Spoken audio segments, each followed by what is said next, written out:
terdengar Mbak. Terdengar Mbak. Ya, baik, terima kasih. Selamat pagi, salam sejahtera untuk kita semua. Semoga kita selalu diberikan kesehatan ya. Oke, sebelumnya untuk mata kuliah pengantar statistik ini Mbak buat jadi pertemuan terakhir ya. Jadi minggu depan kita fokus untuk ujian akhir semester ya. Untuk ujian akhir semester soalnya nanti akan Mbak upload di e-learning sesuai dengan waktu perkuliahan ya. Nah, seandainya sudah Mbak upload nanti akan Mbak kabari di grup ya. Maaf sebelumnya karena Mbak lagi tidak enak badan ya, lagi kena flu, jadi mungkin sering terdengar Mbak lagi batuk ya.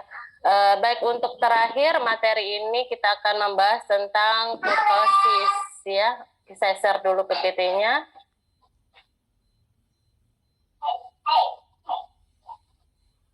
Oke, kita akan membahas tentang keruncingan atau kurtosis. Ini materi terakhir, nanti di paling akhir dari kurtosis itu kita akan membahas sedikit tentang Z-score ya.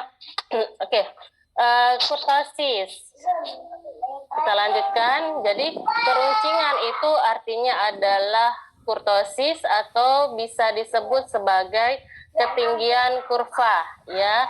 Nah, dalam kurtosis ini ada 3 tipe ya, atau 3 bentuk ya. Yang pertama itu diistilahkan sebagai leptokurtis atau sangat runcing.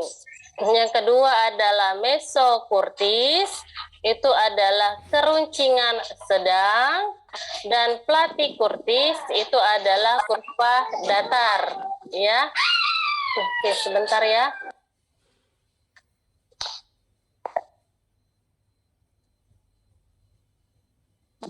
Oke, saya lanjutkan.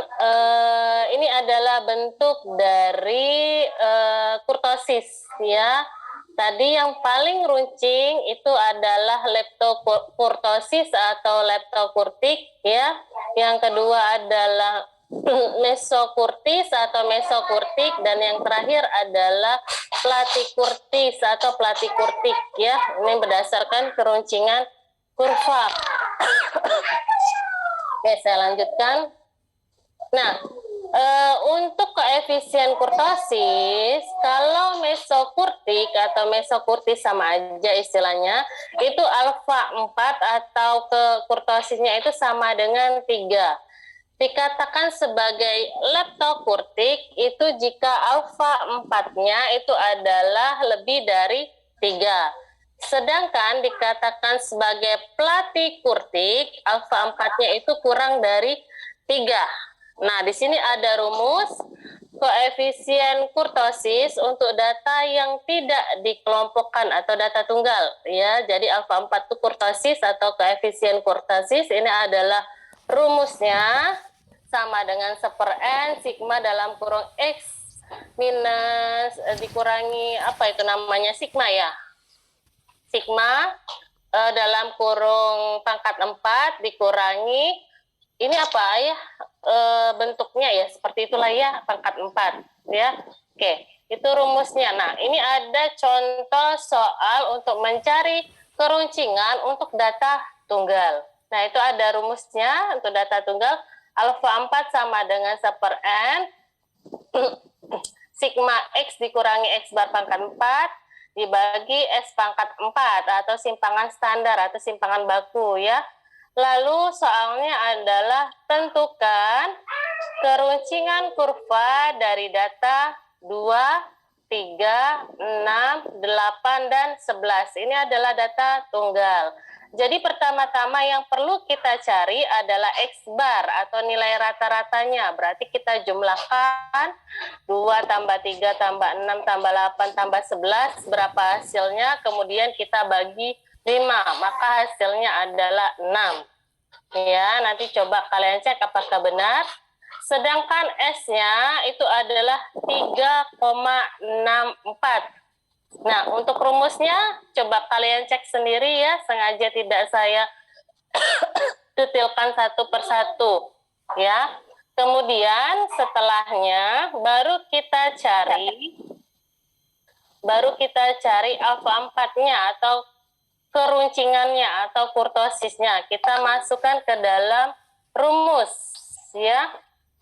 Seper N sigma X dikurangi X bar pangkat 4 dibagi S pangkat 4 sama dengan N-nya adalah 5, karena jumlah nilainya ada 5 ya, 2, 3, 6, 8, dan 11 itu 5, kali dalam kurung X, maaf deh ya, dalam kurung X dikurangi X bar pangkat 4. Jadi untuk mempermudahnya bisa kita hitung menggunakan tabel. Kita urutkan dari yang kecil hingga yang terbesar seperti pada PPT. Kemudian awalnya kita cari X dikurangi X barnya. Setelah ketemu baru X dikurangi X bar pangkat 4. Lalu kita jumlahkan, maka hasilnya adalah 978.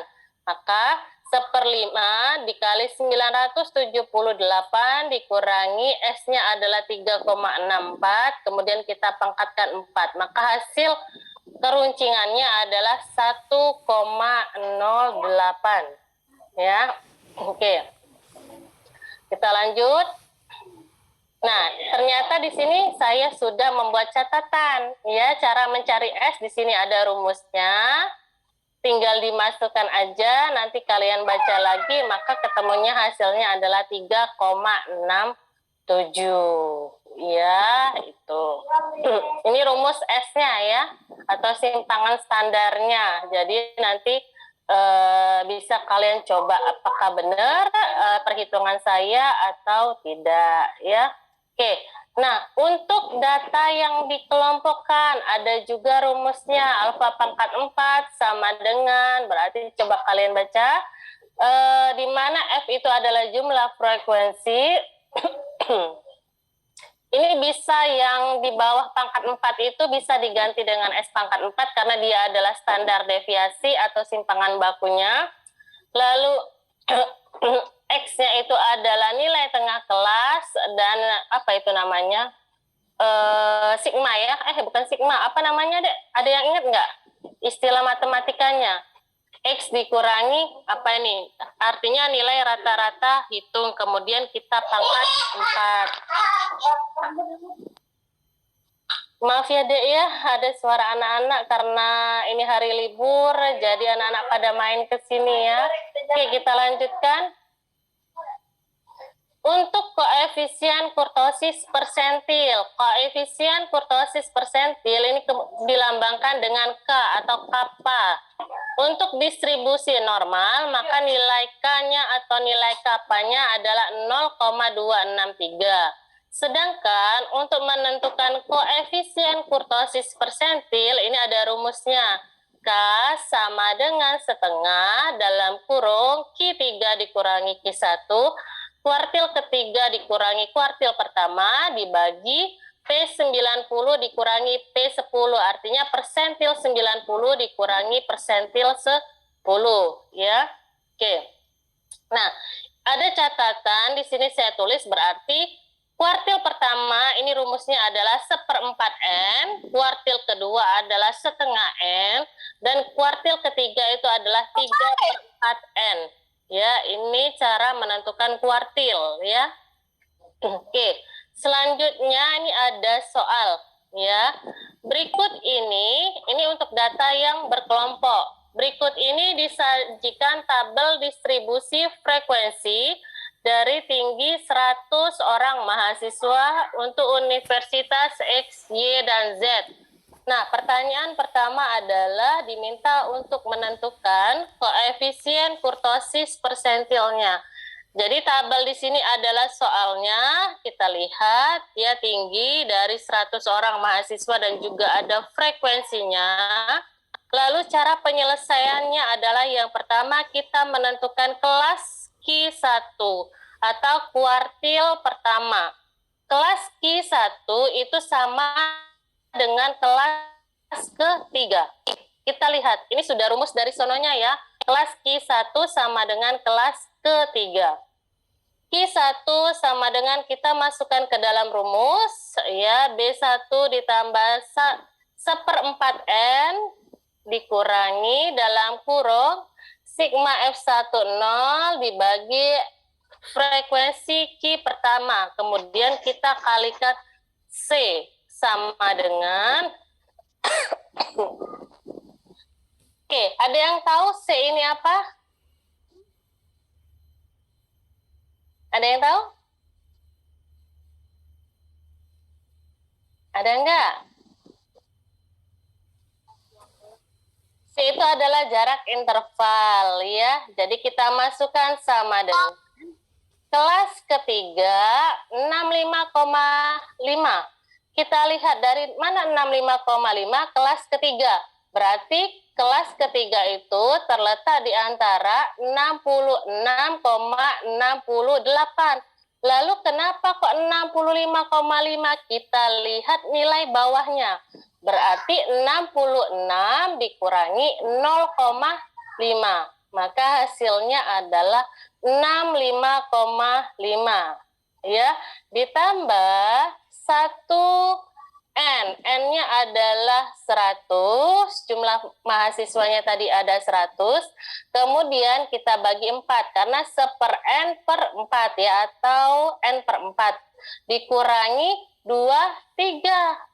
23 dapat dari mana? Ada yang tahu nggak? Coba saya tanya, 23 ini dapat dari mana?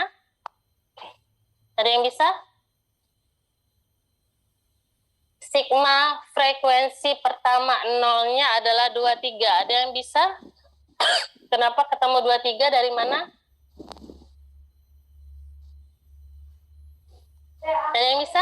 Oke, kalau misalnya belum, saya jelaskan. Kita lihat, kelas ketiga itu terletak di antara 66 sampai 68. Kalau kita lihat frekuensinya itu adalah 42 ya kalau kita lihat. Nah, 23 ini didapat dari nilai dari sebelum kelas ketiga, penjumlahan dari sebelum kelas ketiga. Berarti frekuensi kelas pertama ditambah frekuensi kelas kedua. Jadi 5 ditambah 18. Maka hasilnya adalah 23. Itu sigma frekuensi 0 ya, sigma frekuensi pertama 0. Lalu dibagi frekuensi kuartil pertama. Nah, jumlahnya 42 karena didapat dari kelas ketiga itu frekuensinya adalah 42. Dikali C, C-nya itu adalah 3, jaraknya 60 sampai 62, itu berarti jarak intervalnya ada 3, 60, 61, 62. Lalu kita hitung. Tunggu bentar ya.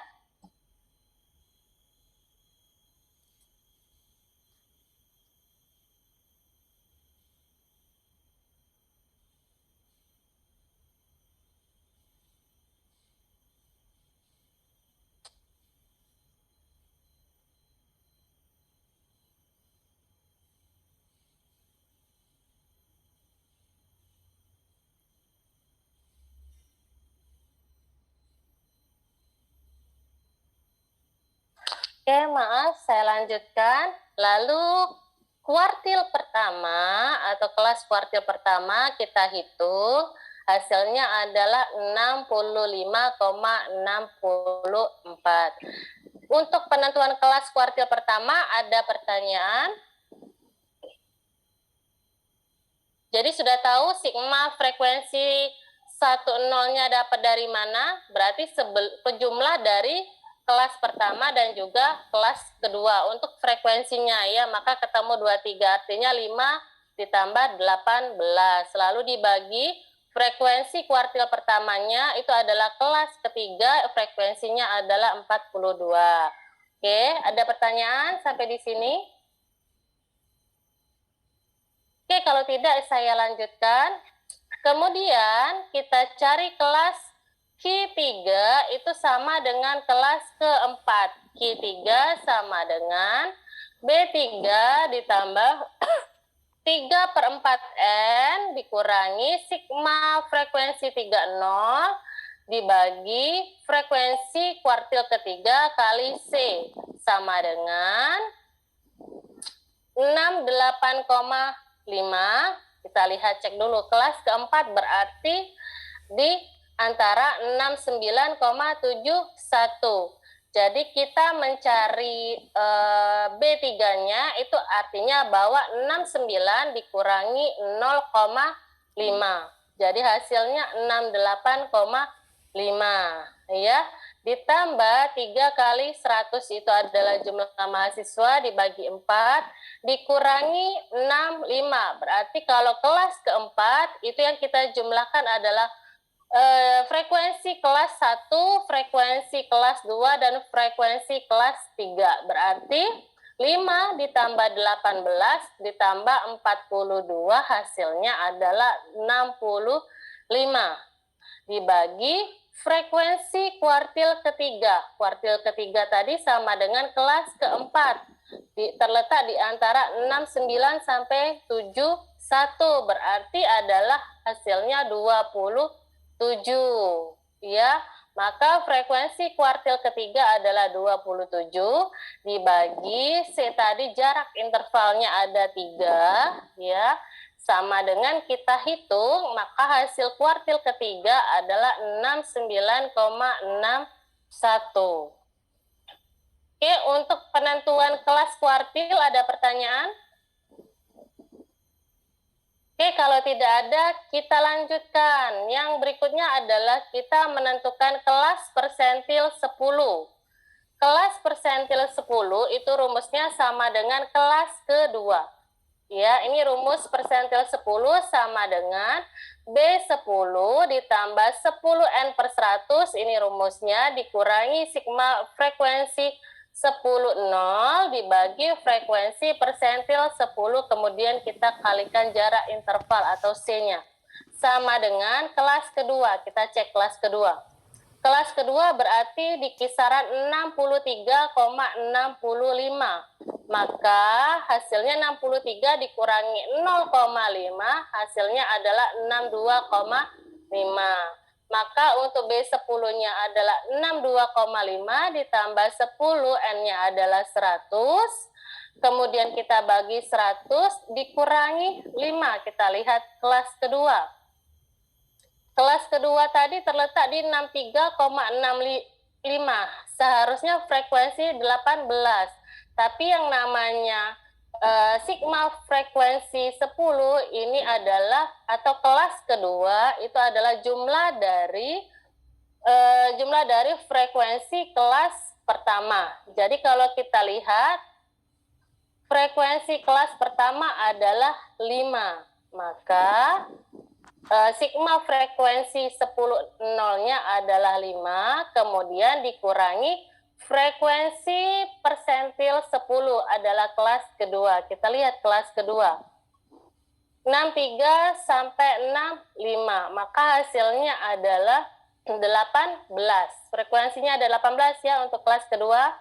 Maka kemudian dibagi 18 dikali jarak intervalnya tadi adalah 3. Maka hasilnya adalah 63,33. Ada pertanyaan untuk penentuan kelas persentil? Nggak sulit kok ya. Oke, berikutnya kelas persentil 90. Ini sama dengan kelas keempat. Kita masukkan ke dalam rumus. Kita cari B90, berarti kelas keempat. 1, 2, 3, 4, berarti terletak di antara 69,71. Maka B90-nya adalah 69 dikurangi 0,5, berarti 68,5. Ditambah 90, N-nya adalah jumlah mahasiswa yaitu 100 dibagi 100, dikurangi sigma frekuensi 90,0. Yang katanya kelas persentil 90 itu adalah kelas keempat, berarti sigma frekuensi 90,0 adalah jumlah frekuensi kelas pertama ditambah frekuensi kelas kedua ditambah frekuensi kelas ketiga. Kita cek.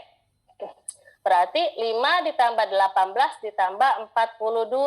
Maka hasilnya adalah 65. Kemudian kita bagi frekuensi persentil 90-nya adalah atau terletak di kelas 4. Kita lihat tabelnya 1, 2, 3, 4 yaitu adalah 27. Nah, dibagi 27 kemudian kita kalikan C-nya, jarak intervalnya yaitu 3, maka hasilnya adalah 71,28. Oke, dalam menentukan kelas kuartil dan kelas persentil ada pertanyaan? Kalau tidak berarti saya anggap kalian sudah paham. Kemudian baru kita menentukan koefisien kurtosis persentilnya atau K-nya. Kita masukkan ke dalam rumus setengah dalam kurung Q3 kurangi Q1 per persentil 90 dikurangi persentil 10. Sama dengan setengah, kita tinggal masukin aja. Kuartil ketiga tadi hasilnya adalah 69,61. Kuartil ke-1-nya tadi hasilnya adalah 65,64, kemudian kita bagi persentil 90-nya adalah 63, persentil 90-nya adalah 71,28 dikurangi persentil 10-nya adalah 63,33, maka kita hitung hasilnya adalah 0,25. Nah, karena nilai K-nya itu sama dengan 0,25, artinya K itu kurang dari 0,263, maka distribusinya adalah bukan distribusi normal. Oke, sampai di sini ada pertanyaan? Nanti kalau seandainya kalian lupa, dari mana sih kok bisa dapat B3-nya 68,5, lalu sigma frekuensi 30-nya bisa dapat 65, itu saya sudah buat catatan, ya. Nanti bisa kalian baca, ya. Oke. Nah, materi terakhir tentang Z-score, ya. Nah, Z-score di sini adalah skor standar berupa jarak skor seseorang dari min kelompoknya dalam satuan standar deviasi. Oke, nah di sini ada rumus Z-skornya. Z sama dengan X dikurangi X bar dibagi SX. Jadi Z itu nilai standar, X itu adalah sesuai dengan angka besar atau angka mentahnya. Kemudian X bar itu adalah nilai rata-rata. SX-nya adalah simpangan baku atau standar deviasi, ya. Nah, rumus standar deviasi atau simpangan bakunya sudah saya tuliskan kembali, ya. Nanti bisa kalian baca cara penentuan standar deviasi atau simpangan bakunya. Nah, dalam penggunaannya, bilangan Z itu sering diubah menjadi distribusi yang baru dan rata-rata X0 dan simpangan baku S0. Angka yang diperoleh dengan cara itu disebut dengan angka standar atau angka baku dengan rumus. Jadi untuk menentukan angka standar atau angka bakunya rumusnya adalah ZI sama dengan X0 ditambah S0 dalam kurung XI dikurangi X bar per S dalam kurung. Ya, kita lihat contoh soalnya. Membuat komparasi dengan menggunakan Z-score. Contoh pertama, pada ujian akhir semester, A memperoleh nilai 60 untuk mata kuliah statistik. Untuk mata kuliah statistik, rata-rata kelas adalah 50 dan simpangan bakunya adalah 10. Untuk mata kuliah pengamen, A memperoleh nilai 56 dan rata-rata kelasnya 48 dengan simpangan bakunya adalah 4. Dalam kasus ini, di mana posisi nilai A yang lebih baik, jadi dia hanya kita menghitung nilai si A aja, ya. Oke. Nah, kita lihat mata kuliahnya tadi yang diambil ada 2, ya. Mata kuliah statistik Z sama dengan 60 ini adalah nilai dia mendapatkan nilai 60 dikurangi 50 ini adalah X barnya, ya. Kemudian dibagi simpangan bakunya. Simpangan baku untuk mata kuliah statistik tadi berapa? 10. Maka 60 dikurangi 50 kemudian dibagi 10 itu sama dengan 1. Sedangkan untuk mata kuliah pengamen Z sama dengan nilainya dia dapat berapa? 56. Rata-rata kelasnya 48 dengan simpangan baku adalah 4. Berarti 56 dikurangi 48 dibagi simpangan bakunya 4 adalah 2 setelah dihitung. Maka nilai A untuk mata kuliah statistik itu lebih baik posisinya daripada nilai mata kuliah pengamen. Karena meskipun kalau kita lihat mata kuliah pengamen lebih besar, kalau untuk Z-score itu lebih kecil, lebih baik daripada nilai Z-score yang besar ya. Maka nilai mata kuliah statistik itu lebih baik daripada nilai mata kuliah pengamen. Oke, sampai di sini ada pertanyaan. Saya rasa tidak sulit ya dalam menentukan Z-score. Ada pertanyaan? Kalau tidak saya lanjutkan. Contoh kedua.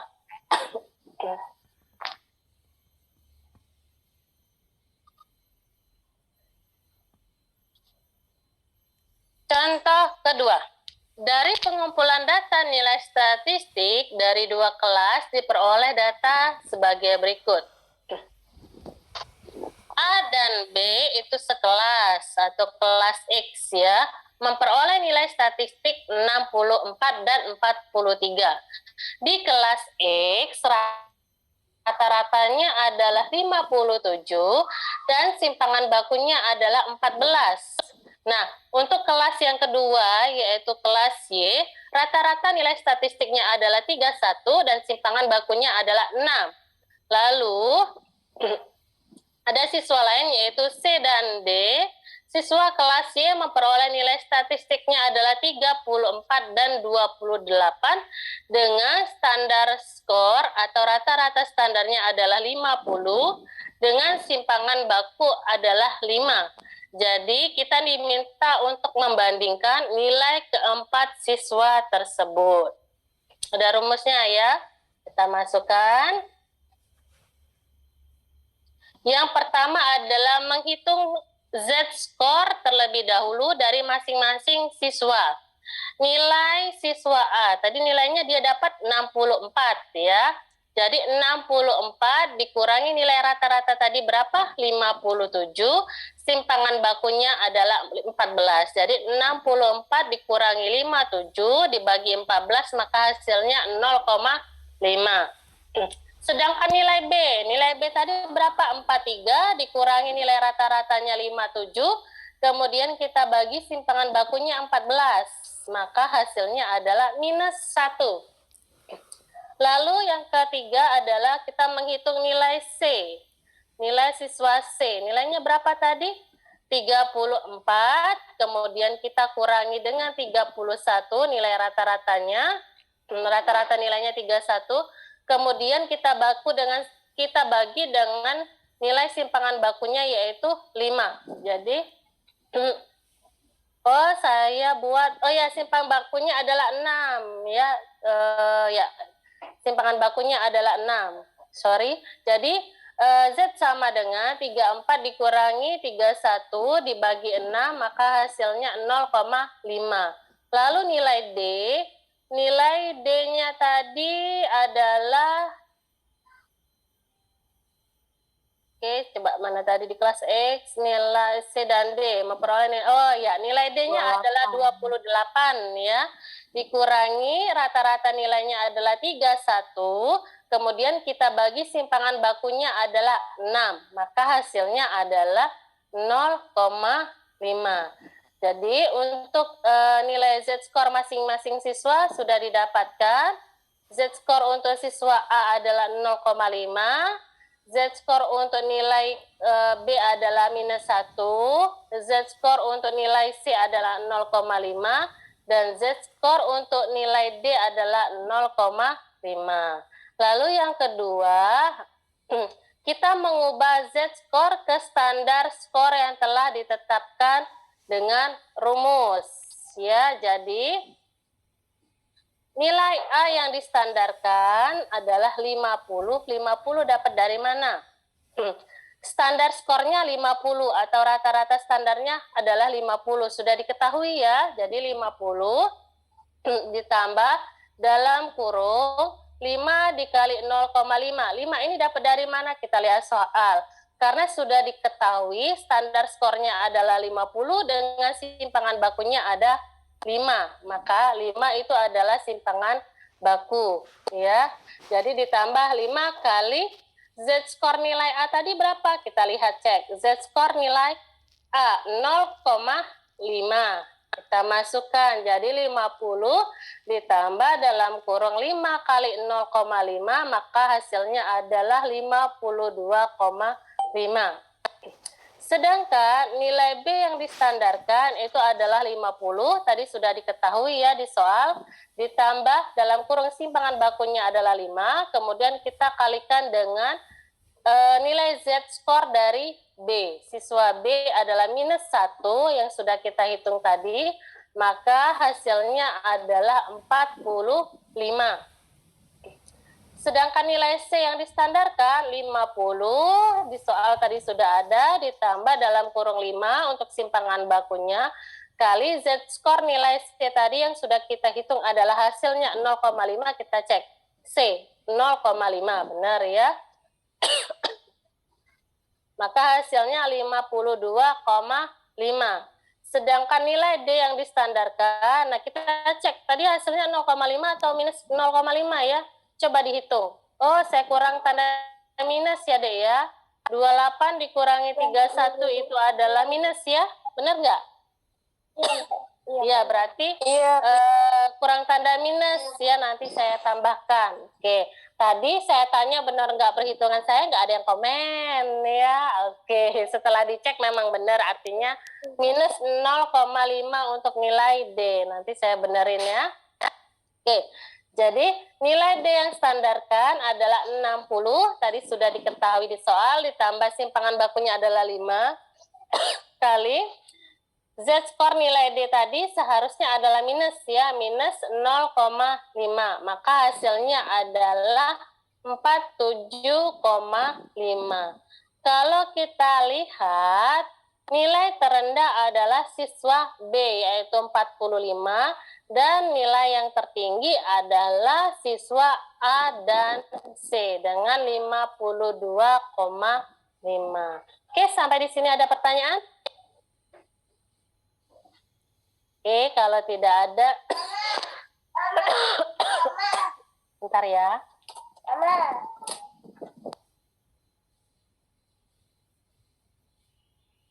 Oke, terakhir setelah didapatkan nilai Z-skor dari yang ke standar juga, jadi kita buat tabel 4 siswa tadi.